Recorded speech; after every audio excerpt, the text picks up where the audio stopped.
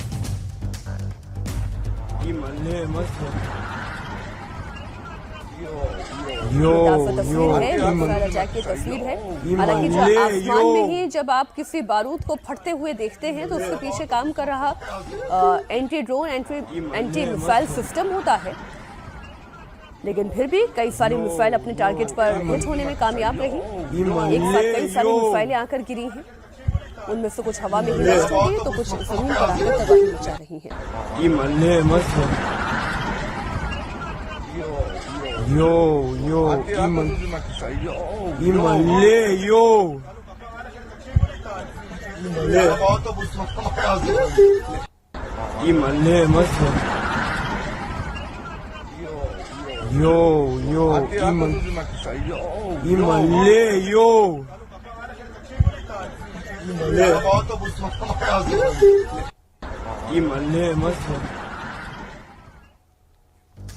वहीं हिजबुल्लाह भी इजराइल पर लगातार हमले कर रहा है। इजराइल के नहारिया पर रॉकेट अटैक हिजबुल्लाह की तरफ से किया गया। रॉकेट अटैक से कई इमारतों को नुकसान पहुंचा है। तो इजराइल हिजबुल्लाह को खत्म करने की कोशिश कर रहा है, तो हिजबुल्लाह भी लगातार इस युद्ध में ईरान का साथ देते हुए इजराइल पर ताबड़तोड़ हमले कर रहा है।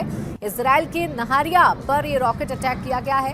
रॉकेट अटैक से कई इमारतों को नुकसान की भी जानकारी मिल रही है। दिन ब दिन ये युद्ध और भी ज्यादा भीषण होता जा रहा है। हिजबुल्लाह भी इस युद्ध में पूरी तरीके से कूदा हुआ है।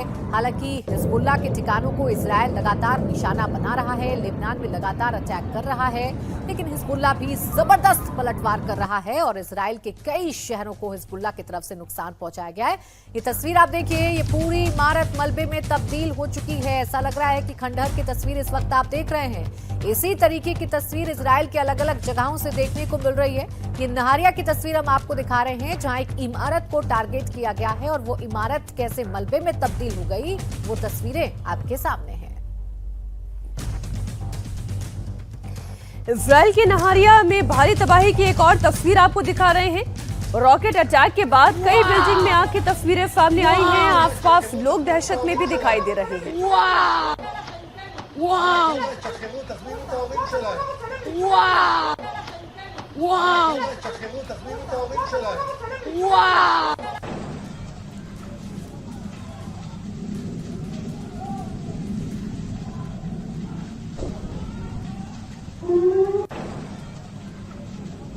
धमाका हुआ, धमाके से पहले सायरन की भी आवाज़, धमाके के साथ साथ सायरन की आवाज़ सुनाई दे रही है।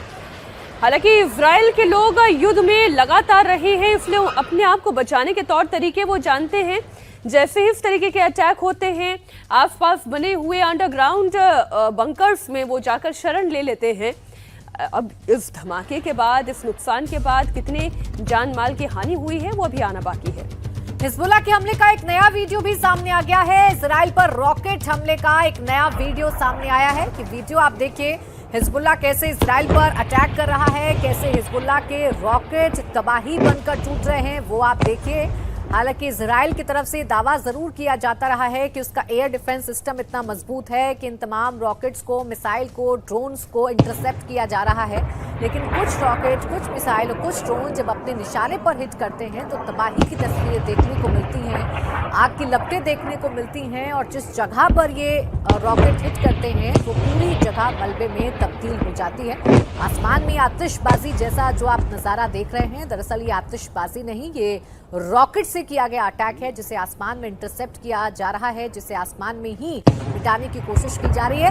लेकिन फिलहाल हिजबुल्लाह भी लगातार इजराइल पर हमले कर रहा है। अभी बड़ी खबर आ रही है, इजराइल में भारी तबाही आई है। रॉकेट अटैक के बाद इजराइल में भारी तबाही की तस्वीरें सामने आई हैं। ये ताज़ा तस्वीरें इस रॉकेट अटैक के बाद की।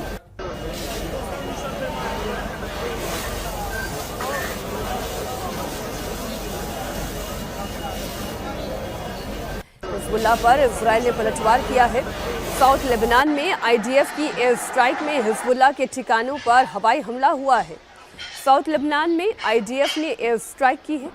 हिजबुल्लाह के ठिकानों पर हवाई हमले हुए हैं, जिसकी तस्वीरें आप देख रहे हैं। इधर इजराइल अमेरिका को लेकर ईरान ने बयान भी दिया है। ईरान के विदेश मंत्री अब्बास अराक्ची ने कहा है, अमेरिका से बातचीत की बात ही गलत है। ईरान सीज फायर नहीं चाहता। अमेरिका इजराइल को सबक सिखा कर रहेंगे। अब्बास अराक्ची ने जो कहा वो आपको सुना दें।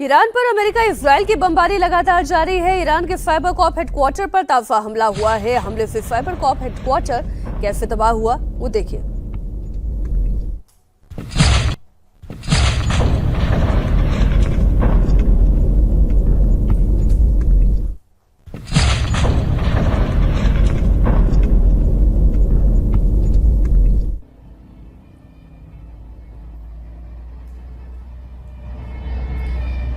इधर तेहरान में अमेरिका इजराइल का हमला भीषण है। तेहरान में कई जगह पर अमेरिका और इजराइल ने मिलकर भीषण बमबारी की है।